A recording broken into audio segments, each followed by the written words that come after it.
मुगल काल के लोग केवल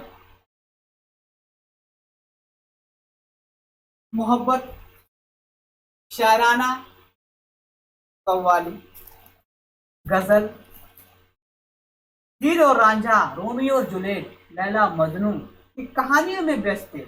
यहाँ तक कि आगरे के किला और दिल्ली के लाल किला में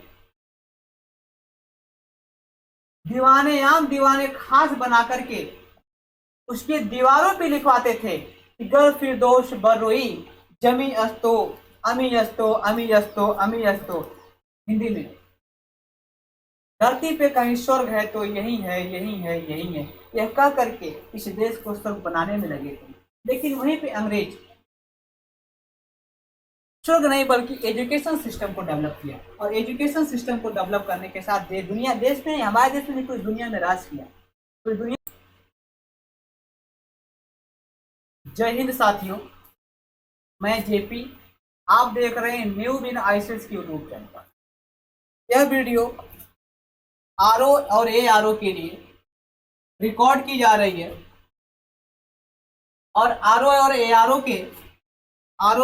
के में आधुनिक भारत का इतिहास, history of modern India, history of modern India, आधुनिक इतिहास की क्लास शुरू होगी। आज पढ़ाएंगे, थोड़ा सा आधुनिक इतिहास की कहानी को समझें। आधुनिक इतिहास एक कहानी है 1757 के प्लासी के युद्ध से लेकर के और 1947 के आज़ादी तक जो कहानी आप देखेंगे, इसमें बड़ा परिवर्तन नजर आएगा आपको, बड़ा हेर फेर नजर आएगा आपको।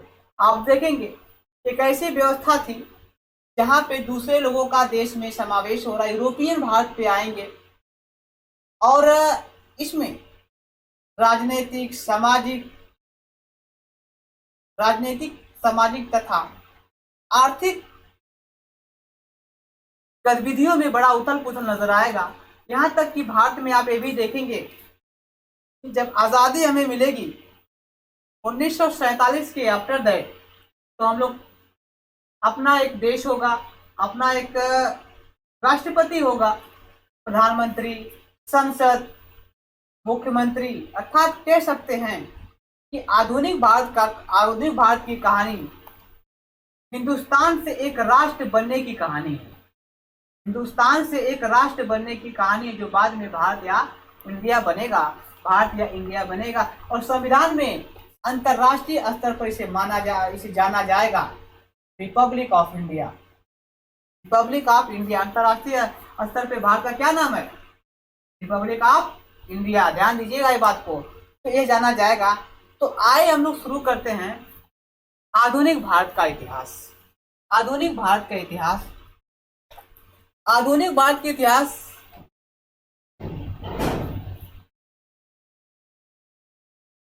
आधुनिक भारत का इतिहास, हिस्ट्री ऑफ मॉडर्न इंडिया। आधुनिक किसे कहते हैं? भारत आधुनिक कब बना? ये कुछ थोड़ा सा मिस्टेक हो चुकी, इसको छोड़ दिया जाए। भारत मॉडर्न कब और कैसे बना, और मॉडर्न का अर्थ क्या है, समझिए बात को। मॉडर्न का अर्थ है आपके विचारों में परिवर्तन, आपको रीजनेबल में, या कह सकते हैं कि तर्क शक्तिवान होना चाहिए, और साइंटिफिक तौर से आप मजबूत हैं तो आप मॉडर्न हैं, तब आप आधुनिकता, तब आप नवीन हैं। यदि ये सब आपके पास नहीं है, आपकी जो तर्क शक्ति सोचने की कमजोर है, आप नए दिशा में नहीं चल पा रहे हैं, तो आप आधुनिक या मॉडर्न नहीं है। आप ये सोचते होंगे कि कपड़ा पहन लेने से, फटा जींस पहन लेने से, यहाँ से कटवा ले, यहाँ से समीज में कटवा लेने की वजह से ये सब लोग मॉडर्न है, दैट इज नॉट, ये गलत है। यह आपका, यह समझिए कि मॉडर्न नहीं है। मॉडर्न आपके वैज्ञानिक विचार दृष्टिकोणों से उत्पन्न होता है। तो आइए इसी के बारे में हम लोगों को समझना है कि मॉडर्न कौन है। दरअसल बात है कि भारत मॉडर्न कब बना और कैसे बना, इसके पीछे एक मुख्य कारण है कि भारत जब भी कमजोर हुआ, तो अनेक देशों के लोग भारत पे आक्रमण किए और अपना घर बनाए। जैसे हम लोग बात करें कि भारत प्राचीन काल में सिंधु सभ्यता के लोग कमजोर हुए तो आर्यंस आए। हम इसी प्राचीन काल में भी बात करें तो मौर्य काल में जब कमजोर हुए तो शक आए, कुषाण लोग भारत पे आए। जब हम लोग प्राचीन काल में ही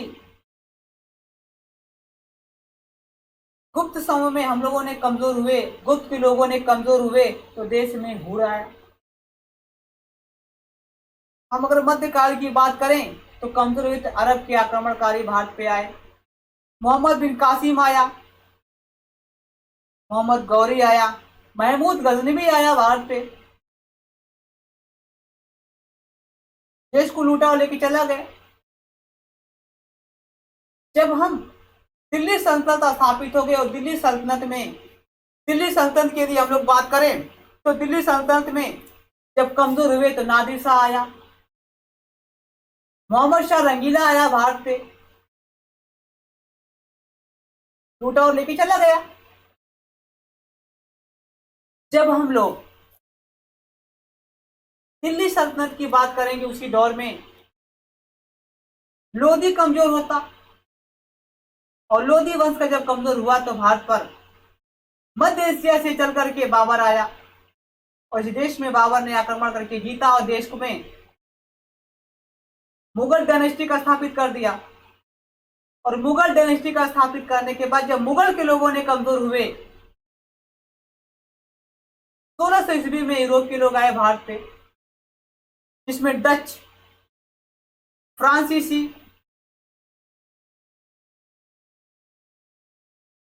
British east India company Bharat पे आती है और अपना राज्य स्थापित करती है भारत पर, अपना प्रभुत्व स्थापित करती है भारत पर। तो जब हम लोग जब जब कमजोर होंगे तब तक हमारे ऊपर कोई ना कोई आक्रमण करता है। इसीलिए मैं कहता हूं इतिहास का रूल है, साइंस का क्या नाम है, हिस्ट्री का रूल है कि समृद्धि कभी भी कमजोर के साथ विकास नहीं कर सकती। हिस्ट्री कभी भी कमजोर के साथ विकास नहीं कर सकती, यह बात आपको जानना ही पड़ेगा।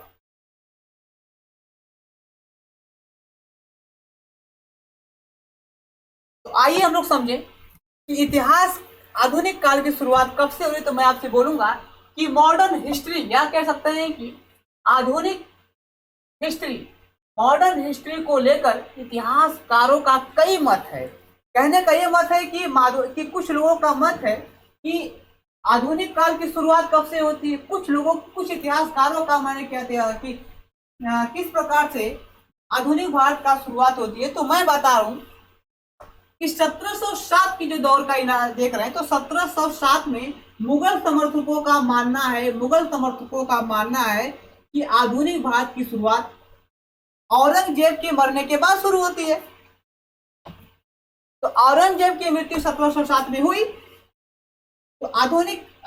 तो मुगल इतिहासकारों की जो समर्थक उनका मानना है कि आधुनिक भारत की शुरुआत जो है कि 1707 से होती है। वहीं पर ब्रिटिश इतिहासकारों का इतिहासकार जो है या ब्रिटिश समर्थक इतिहासकार का मानना है कि भारत का आधुनिकरण जो हो रहा है वो 1757 से हो रहा है, 1757 से हो रहा है। वहीं पर मराठा इतिहासकार समर्थक हैं, उनका मानना है कि थर्ड बैटल ऑफ पानीपत से आधुनिक भारत की शुरुआत हो रही है। तो अलग अलग मत है, लेकिन मैं आपको बता दूं कि 1757 का जो समय है कि आप कह सकते हैं कि 23 जून 1757 का जो बैटल ऑफ प्लासी, क्या बोलेंगे भाई, कहेंगे हम लोग battle of Plassey, battle of जो प्लासी का युद्ध हुआ, इसी को लैंडमार्क माना जाता है। इसी के आधार पर भारत में इतिहास का लेखन कार्य शुरू हुआ। तो कहा जाएगा कि भारत में इतिहास का लेखन कार्य शुरू हुआ। क्या हुआ दोस्त? तो कहेंगे कि इतिहास का लेखन कार्य शुरू हो गया। इसी समय को 1757 के समय को ही मार्क्सवादी ने पकड़ा, मार्क्सवादियों ने पकड़ा। इसी को ब्रिटिश इतिहासकार ने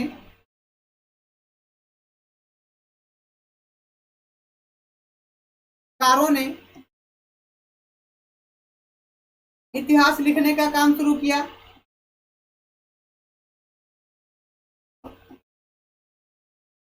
लिखने का काम शुरू किया।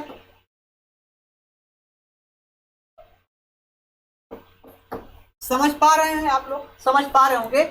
तो 23 जून 1757 में बैटल ऑफ प्लासी का युद्ध हो रहा है। यहीं से माना जाता है कि आधुनिक भारत की शुरुआत हो रही है। यहीं से माना जा रहा है कि आधुनिक भारत की शुरुआत हो रही है। एक बात आपको बता दूं, ये सारे पीडीएफ आपको टेलीग्राम पे मिल जाएगा। हमारे कहाँ मिलेगा?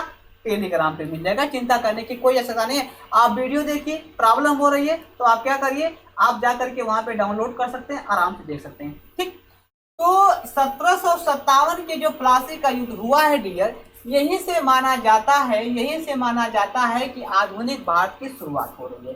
क्या माना जाता है? आधुनिक भारत की शुरुआत हो रही है। आइए कुछ और बात को हम लोग समझे। तो कहा जा सकता है आधुनिक भारत की शुरुआत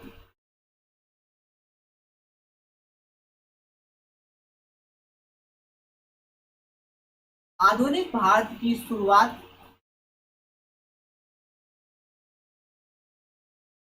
1757 से होती है।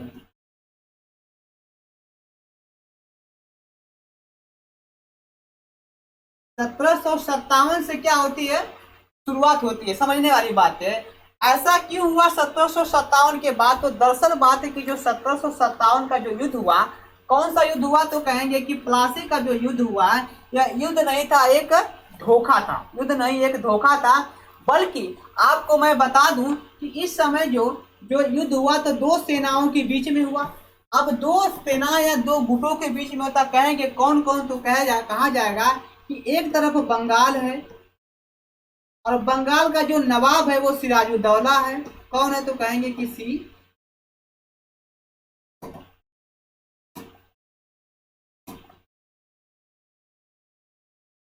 सिराजुद्दौला है। जो बंगाल का नवाब है, बंगाल का नवाब कौन? तो कहेंगे सिराजुद्दौला।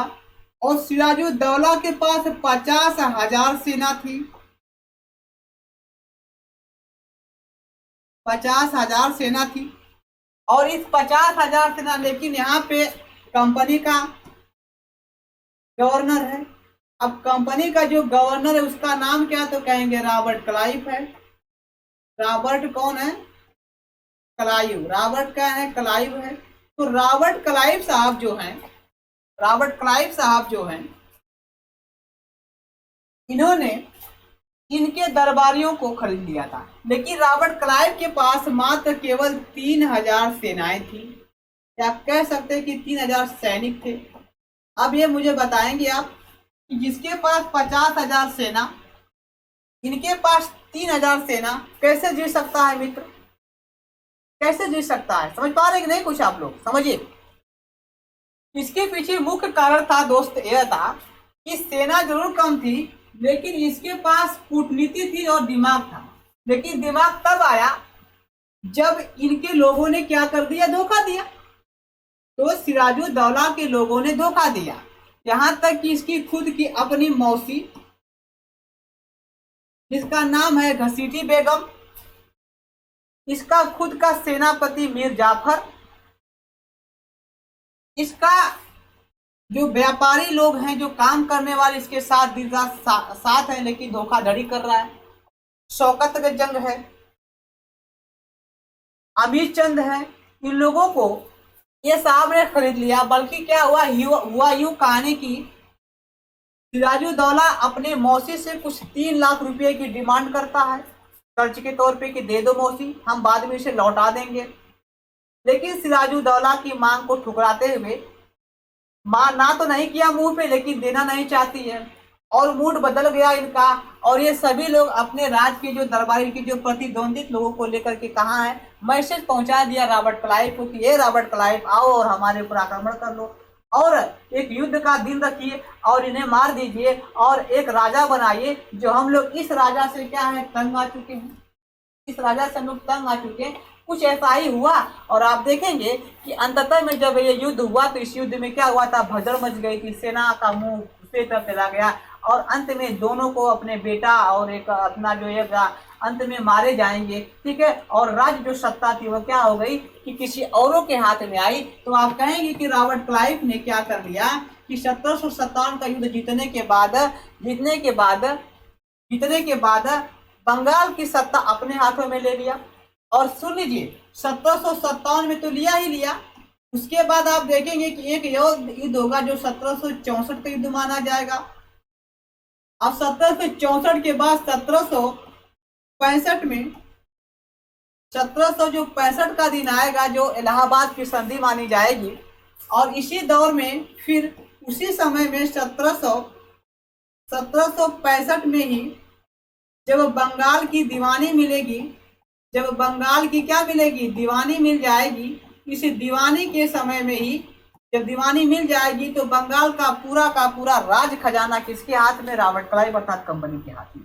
और जब ये कंपनी खात में पहुंच जाता है और कंपनी खात में जब पहुंच जाता है तो पूछने की बात नहीं, सारा रुपया सारा खजाना इनके पास। अब जैसे ही कंपनी के पास खजाना मिलता है दोस्त, तो खजाने मिलने के बाद कभी भी अंग्रेज अब अपने देश से बुलियन नहीं लाते थे। बुलियन का मतलब है कि इस देश में चांदी, सोना, रुपया, पैसा, हीरे जवाहरात लेकर के आते थे और यहाँ से कच्चे माल को खरीदते थे, पक्के माल को, यानी कि इस वस्तु को खरीद करके अपने यूरोप के मार्केट में लेके जाते थे, वहाँ बेचते थे। बल्कि इस यूरोप के मार्केट में जब बेचे तो उन्हें जो कि 60 गुना उसका मुनाफा मिलता था। 1 रुपया की वस्तु यहाँ से लेके जाते थे तो 60 रुपया में वहाँ पे बेचते थे, तो इतना बड़ा लाभ। लेकिन अब तक तो लेके आते थे, अब तक तो लेकर के आते थे ये लोग, लेकिन अब जैसे ही ये दीवानी मिल गई 1765 में, इसी 1765 के बाद कभी भी भारत के लोगों ने, कभी भी ब्रिटेन ने कभी भी इस देश में बुलियन नहीं लाया।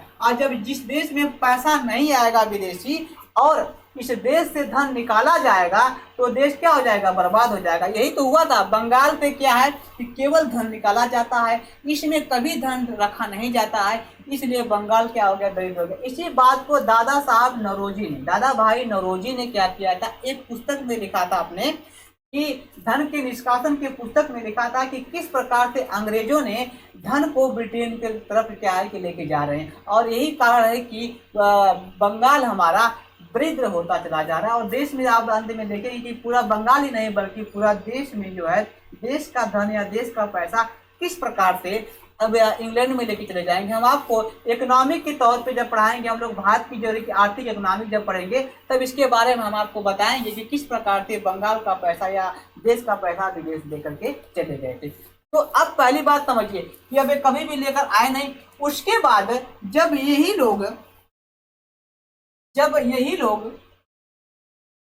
यही लोग कह सकते हैं कि फिर हम एक बात फिर समझ लिखते हैं कि जब यह देखा जाए कि 1757 का जो युद्ध हुआ था और 1757 के बाद देखा जाए कि 1765 का जब इन्हें बंगाल की दीवानी मिली, तो दीवानी मिलने के बाद आपने एक बात बता दो दोस्त, आपको सबसे बड़ी बात यह है, ठीक है, सबसे बड़ी बात यह है, ठीक है, सबसे बड़ी ये बात यह है कि 1765 के बाद इस अंग्रेजों ने इस देश पे फ्यूडल मॉडल को हटा करके बल्कि क्या किया, कैपिटल मॉडल को स्थापित किया। तो कैपिटल मॉडल क्या इसे कहेंगे, कैपिटल मॉडल, ठीक है ना। एक कैपिटल मॉडल यानी कह सकते हैं पूंजीवादी व्यवस्था। कौन वादी व्यवस्था, तो कहेंगे कि पूंजीवादी व्यवस्था भारत पे लाई गई। और पूंजीवादी व्यवस्था भारत पे जैसे ही स्थापित होती है इस देश का स्वरूप भी बदल के रख दिया, था। इसके पीछे मुख्य कारण है कि अब तक जो देश में चल रहा था वो फ्यूडल मॉडल चल रहा था। कौन सा मॉडल कहेंगे, तो कहेंगे कि फ्यूडल मॉडल चल रहा था। ये आपका फ्यूडल मॉडल। फ्यूडल मॉडल का मतलब है सामंतवादी। क्या कहेंगे हम लोग? तो सामंतवादी सामंतवादी विचारधारा यहाँ पे चल रही थी। यहाँ पे कैपिटलवादी विचारधारा चल रही थी, पूंजीवादी। तो आप जानते हैं कि पूंजीवादी विचारधारा या पूंजीवादी व्यवस्था से आने से भारत पे क्या क्या हुआ। तो आप देखेंगे कि जैसे ही देश में पूंजीवादी व्यवस्था लाई गई और इस पूंजीवादी व्यवस्था से ला करके देश का स्वरूप ही बदल दिया। तो कहेंगे कैसे? तो आप कहेंगे कि भारत में सिविल सर्विसेज आया, भारत में जुडिशियल आया, न्यायपालिका आई, भारत में पुलिस व्यवस्था को लाई गई, भारत में नया एजुकेशन सिस्टम आया, न्यू एजुकेशन सिस्टम आया, भारत में अब तर्क शक्ति आ गई। यानी कि ये सारी व्यवस्थाएं ने क्या कर दिया, इस सारी व्यवस्थाएं ने क्या कर दिया, देश का स्वरूप ही बदल करके रख दिया, देश का स्वरूप ही बदल करके रख दिया। तो आप लोग कहेंगे कि पूंजीवादी व्यवस्था आने के बाद, पूंजीवादी व्यवस्था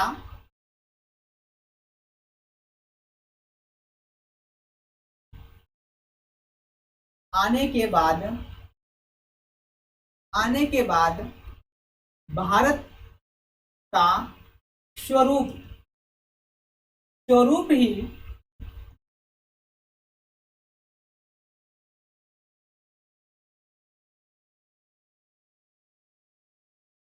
बदल कर रख दिया। जैसे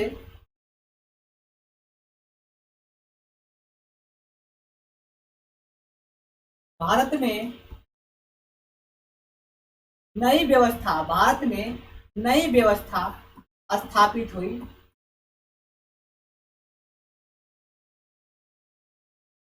भारत में कौन व्यवस्था स्थापित हुई? कहेंगे नई व्यवस्था। इस नई व्यवस्था में क्या क्या स्थापित किया तो मैं आपको लिख के बता देता हूं। Number 1 civil service,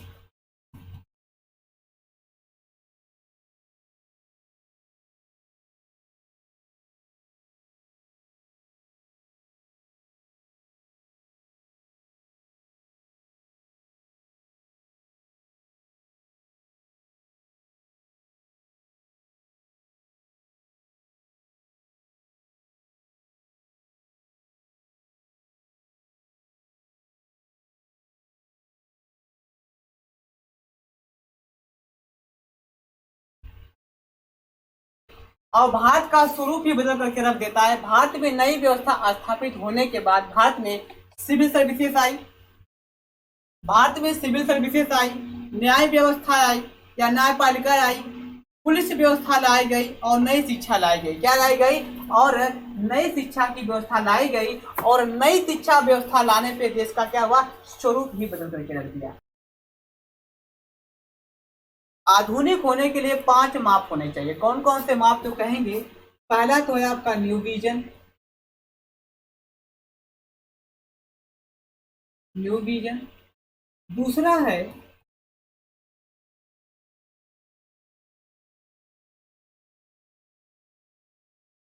new idea. तीसरा है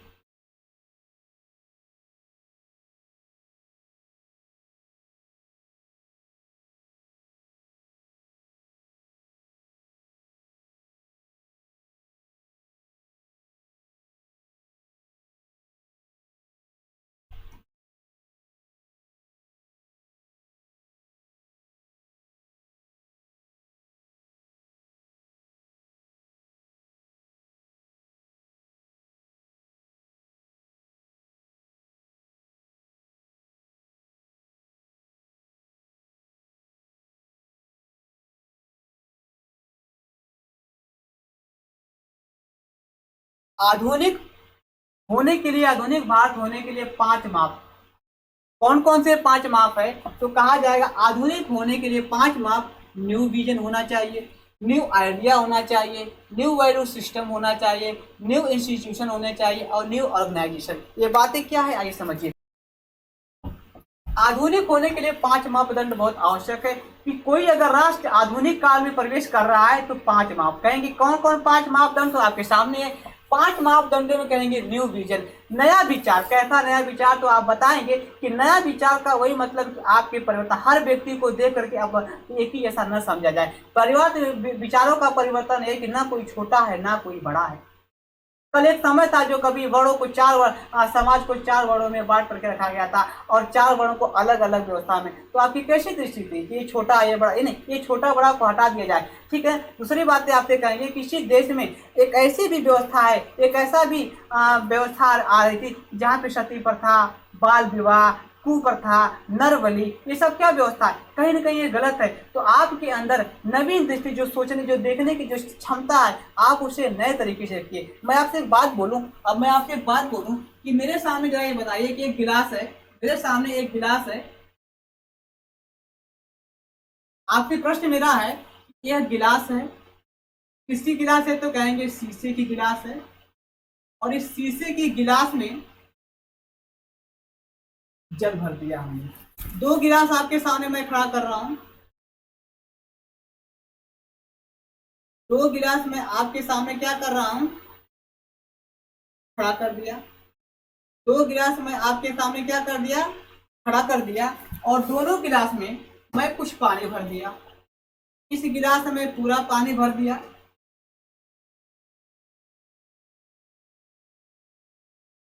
इस गिलास में मैंने पूरा पानी भर दिया। और इस गिलास में हमने थोड़ा सा ही पानी भरा, और इस गिलास में हमने कितना पानी भरा, तो कहेंगे थोड़ा पानी भर दिया। अब आपसे प्रश्न ये बनता है, समझ लिया कि आप इंटरव्यू का क्वेश्चन है, आपसे प्रश्न बनता है कि इस दोनों गिलास में क्या भरा है। तो आप कहेंगे कि सर इसमें पूरा गिलास भरा पानी है, इसमें आधा गिलास भरा पानी हुई है। यही बात आपकी दादी से पूछा जाएगा तो कहेंगे अरे बचवा, ये भरल बा गिलास और ये आधी गिलास बा पानी, ये कौन, तुम मूर्ख हो। ये बात दादाजी आपके बता सकते हैं, आपके पापा भी बता सकते हैं। तो मैं ये बोलूंगा कि प्राचीन के काल भी लोग बता सकते हैं, मध्य के काल के लोग भी बता सकते हैं, और आप भी यही बात कहेंगे। तो आपके नवीन दृष्टि का क्या मतलब निकला। लेकिन जब आपके पास विचारों में परिवर्तन हुआ, जब आपने साइंटिफिक यानी कि वैज्ञानिक दृष्टिकोण से लैस हुए, आपने पढ़ाई लिखाई कर ली, आपके अंदर एजुकेशन सिस्टम डेवलप हो गया, तो आप कहेंगे कि सर इसमें 1 गिलास तो पानी पूरा भरा है, लेकिन इसमें आधा गिलास पानी भरा है, बाकी जो जितने खाली गिलास में ऑक्सीजन भरा हुआ है। क्या भरा हुआ है, ऑक्सीजन भरा हुआ है। इसमें कार्बन डाइऑक्सीजन और ऑक्सीजन दोनों है, क्योंकि जानते हैं कि हवा क्या करती है, स्थान घेरती है। तब आपने कहा कि आपके अंदर एक नया विजन है, जो देखने की शक्ति है वो नए तरीके का है। उसके बाद आपको कहेंगे कि दूसरा है कि न्यू आइडिया, क्या आपके पास नए विचार होने चाहिए। मैंने आपको बताया कि नया विचार तभी डेवलप होगा जब आप एजुकेशन सिस्टम से क्या होंगे, लैस होंगे। तो नया विचार आया कैसे, जैसे आपने कहा कि भारत में सती प्रथा कुप्रथा थी, सती प्रथा एक कुप्रथा थी, और इस सती प्रथा के साथ साथ बाल विवाह भी होते थे। महिलाओं को पढ़ने का अधिकार नहीं, समाज को 4 वर्णों में बांट दिया गया। सबसे दयनीय खराब स्थिति तो शूद्र की थी, और उससे भी खराब अति शूद्रों की थी। आज ओबीसी का समाज शूद्र में आता है, उससे खराब एससी एसटी के भी समाज था। तो जो समाज था हमारा, जो विचारों में परिवर्तन है कि ये जो समाज था हमारा बिगड़ा हुआ था, और आपके अंदर विचार होना चाहिए कि मानव मानव एक समान, मानव से बड़ा कोई नहीं हो सकता, ये धर्म होना चाहिए। क्यों छोटा क्यों बड़ा है, प्राकृतिक ने कभी भी किसी के साथ भेदभाव नहीं किया, प्राकृतिक ने कभी किसी के साथ भेदभाव नहीं किया। सभी के घर पे वर्षा होती है समान रूप से, सभी बच्चे पैदा वहां करती हैं समान रूप से, सभी के धूप लगती है समान रूप से, सभी को ठंड लगती है समान रूप से। तो जब प्राकृतिक ने भेदभाव नहीं किया तो मैं क्यों करूँ। ये विचार में परिवर्तन होना चाहिए, ये विचारों में परिवर्तन होना चाहिए, तब जाके देश बदलेगा, तब जाके देश की भावनाएं बदलेगी, और यही कुछ होगा, यही चल के आगे कुछ होगा। कि तभी तो भारत का जब संविधान लिखा जाएगा तो संविधान में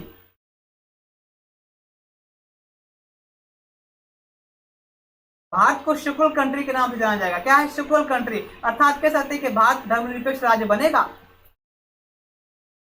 और चौथी बात है कि न्यू विजन, न्यू इंस्टीट्यूशन की बात यदि हम लोग करें तो आप देखेंगे कि भारत के लोगों ने शिक्षा एजुकेशन डेवलप की बात करेंगे तो शिक्षा एजुकेशन डेवलप को बिगड़ चुका था, क्योंकि हम जानते हैं कि हमारे पास यूनिवर्सिटियां टूट चुकी हैं, महाविद्यालय विद्यालय स्कूल टूट चुके हैं, पढ़ने लिखने का अधिकार केवल ऊपर के 2 लोगों को है, बाकी को पढ़ने का अधिकार नहीं दिया जा रहा है और शिक्षा केवल पे केवल बांटने का काम ब्राह्मण करेगा तो गलत है। अब शिक्षा सभी को समान रूप से मिलेगी और जब शिक्षा समान रूप से मिलेगी तो सभी तो हर जगह पे क्या किया जाएगा, यूनिवर्सिटी खोली जाए, महाविद्यालय खोले जाए, विद्यालय खोले जाए, स्कूल खोले जाए। ये सारी व्यवस्थाएं लाई जा रही है किसके माध्यम से, तो किसी न किसी संस्था के माध्यम से ही लाया जा सकता है। तो बहुत सारे देश में संस्थाएं खोली जा रही है और संस्था होना बहुत आवश्यक है। तो संस्था लाई गई, उसके बाद जब समाज थोड़ा सा और डेवलप किया तो ऑर्गेनाइजेशन अर्थात संगठन भी आया देश में। आज देखते हैं कि देश में बहुत सारे संगठन है। उस समय की मैं बात करूं जब अंग्रेज आए थे, उस समय देखा जाए कि संगठन की बात करें अगर, एहुम के द्वारा भारत में कांग्रेस की स्थापना होती है 1885 में और यही कांग्रेस की स्थापना एक संगठन है। पार्टियां बनाई जाए, चुनाव लड़ा जाए, यही तो संगठन है ना, चुनाव लड़ा जाए और जिसकी वजह से देश विकास करेगा। तो किसी राष्ट्र बनने के लिए ये 5 जो मापदंड आपके सामने दिए गए हैं, ये वेरी इंपॉर्टेंस, ये बहुत ही महत्वपूर्ण है।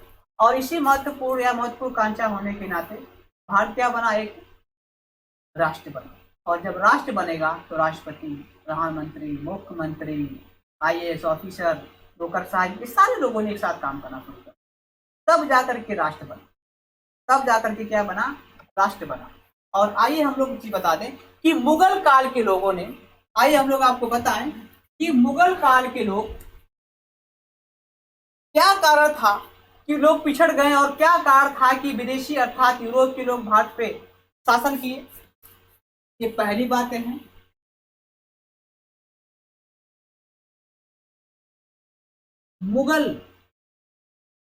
मुगल कालीन शासक। दूसरी बात, यूरोपियन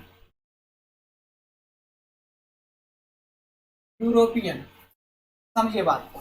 तो मुगल कालीन शासक और यूरोपियन, ये दो लोग हैं। और मुगल कालीन शासक की यदि हम लोग बात करें और यूरोपियन के शासन की बात करें तो एक बात आपको समझ में आओ कि भारत में जब मुगल काल के लोग आए, अर्थात जब बाबर आया, जब भारत पे बाबर आया और बाबर के ने शासन करना शुरू किया, तो बाबर अपने ही शासन काल में, अपने ही साथ में बम बारूद, तोप लेकर के आया, तमंचा लेकर आया, हथियार लेकर के आया। और लेकर तो आया जरूर, जीता भी, लेकिन हुआ यूं कि यह अस्थायी रूप से पड़ गया। और अंत में आते आते औरंगजेब की बात हम लोग करेंगे।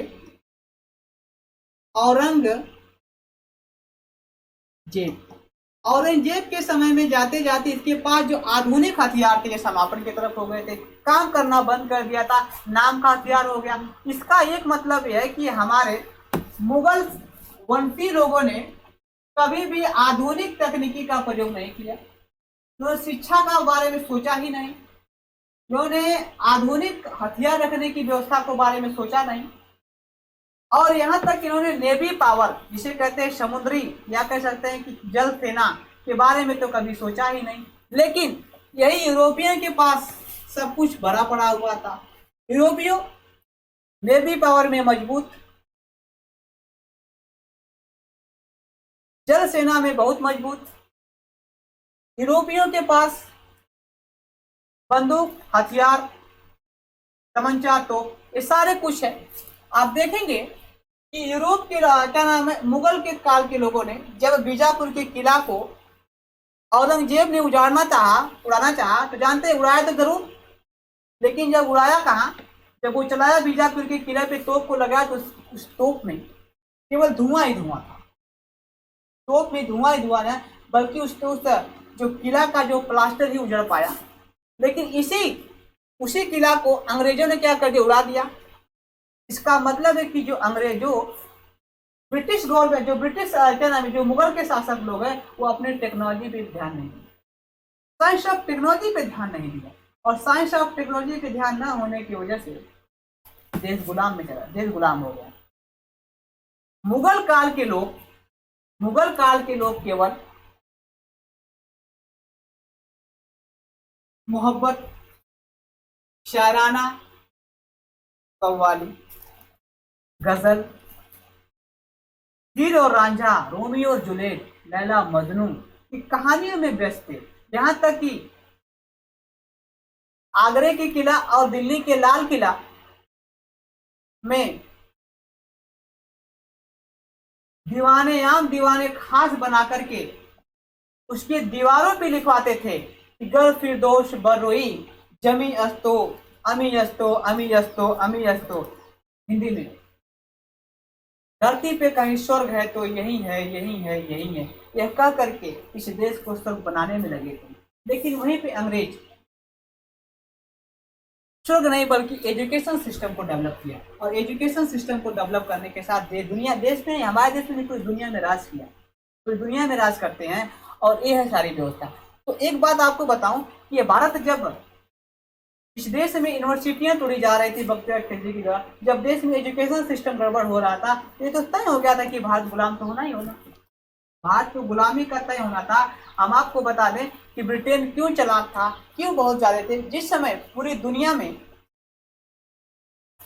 या भारत में एजुकेशन सिस्टम दिक्कत में आ रहा था, तो दुनिया में, यूरोप की दुनिया में कहा जाए या यूरोप में कहा जाए, तो वहां पे एजुकेशन सिस्टम का डेवलप हो रहा था। वहां पे हार्वे, यूरोप में हार्वे, न्यूटन, गैलीलियो जैसे लोग पैदा हो रहे थे, और भारत में एजुकेशन सिस्टम को बिगाड़ा जा रहा था। तो ये तो तय हो चुका था कि भारत आज नहीं कल गुलाम तो होना ही है, कल गुलाम तो होना ही है।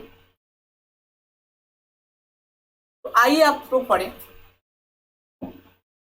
भारत में यूरोपियों का आगमन। भारत में यूरोपियों का यूरोपियों का